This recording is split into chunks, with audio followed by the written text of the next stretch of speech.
नमस्कार फ्रेंड्स, होमरी चॅनलमध्ये पुन्हा एकदा स्वागत आहे. तर आज आमचं डे 3 आहे आणि आज आम्ही चाललो आहे गुलमार्गला. खूप एक्सायटेड होतो स्नो बघण्यासाठी आणि आमचं सगळ्यांचं फर्स्ट टाईम होतं स्नोमध्ये. तर आम्ही खूप एक्सायटेड होतो. वरून क्युरॉसिटी पण होती की आमच्यावर लहान मुलगी आहे, म्हणजे कसं ती ॲडॅप्ट करेल की नाही करेल, काय प्रॉब्लेम नाही येणार ना. तरी आम्ही गंडोलाचं तिकीट बुक ऑलरेडी केलेलं आहे आणि ते पण आम्ही फेज 1च केलेलं आहे, कारण आम्हाला सांगितलेलं फेज 2मध्ये थोडं ऑक्सिजन प्रॉब्लेम होता आणि बेबी असल्यामुळे तुम्ही वरती नका जाऊ म्हणून आम्हाला असं सांगून ठेवलेलं, म्हणून आम्ही फेज 1च केलेलं. पण आम्ही खूप एक्सायटेडही होत होतो आणि क्युरॉसिटी पण खूप होती की कसं आणि काय होणार. तर इकडे बर्फच बर्फ दिसत होतं सगळीकडे, बाजूला बघितलं तरी बर्फच, आणि बर्फ पडून गेलेला आदल्या दिवशी. म्हणजे स्नोईंग ऑलरेडी झालेली. आमचा हा 11 डिसेंबरला आम्ही गेलेलो गुलमार्गला.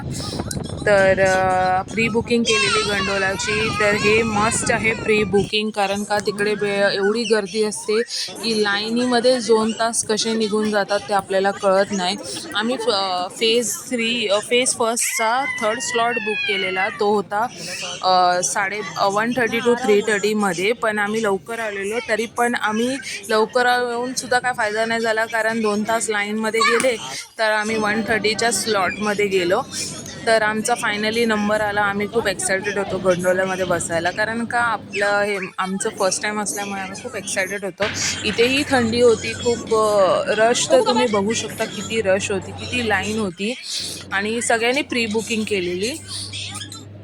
तर आम्ही शेवटी आमचा नंबर आला आणि आम्ही आता त्या गंडोलामध्ये बसणार होतो. तर असं गंडोला स्लो होऊन जातं, थांबत नाही ते, आपल्याला असं चालत्या ह्याच्यामध्ये बसायला लागतं. तर आम्ही बसलेलो आहे गंडोला. खूप एक्सायटेड, कोकोही खूप एक्सायटेड होती की ती पण एकदम आरडाओरडा तिचा चालू होता. खूप छान वाटत होतं सीन म्हणजे अजून एवढा स्नो नव्हतं झालं, जस्ट स्टार्ट झालेला 11 डिसेंबर मी बोलली तुम्हाला जसं. तर आता तर तो भरपूर स्नो आहे तिकडे. तर तरी खूप बऱ्यापैकी आम्हाला स्नो बघायला मिळालं आणि वरती तर स्नो होतंच, त्यात काय प्रश्नच नाही आहे. आम्ही शेवटी उतरलो फेज 1ला. तर काय एवढे म्हणजे फक्त गार वाढत होतं, असं काय वेगळं असं म्हणजे ऑक्सिजनचा प्रॉब्लेम आहे का काय असं काय वाटत नव्हतं. तर आम्ही एक जागा पकडली. आम्ही पुढे नाही गेलो एकदम, कारण का थोडीशी भीती पण होती की अगर म्हणजे काय प्रॉब्लेम झाला तर लगेच जवळच असलेलं बरं.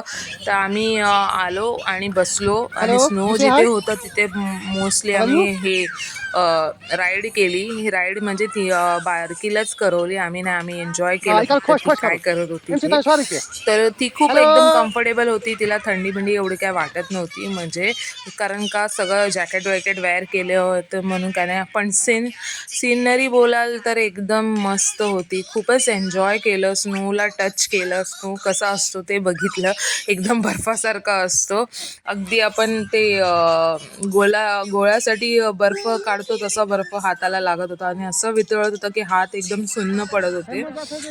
ऊनही होतं, बर्फही होतं, म्हणजे वेगळंच एक्सपिरियन्स होतं. ते ऊन काही लागतच नव्हतं त्या सीझनमध्ये. तर तुम्हाला हा व्हिडिओ कसा वाटला नक्की सांगा.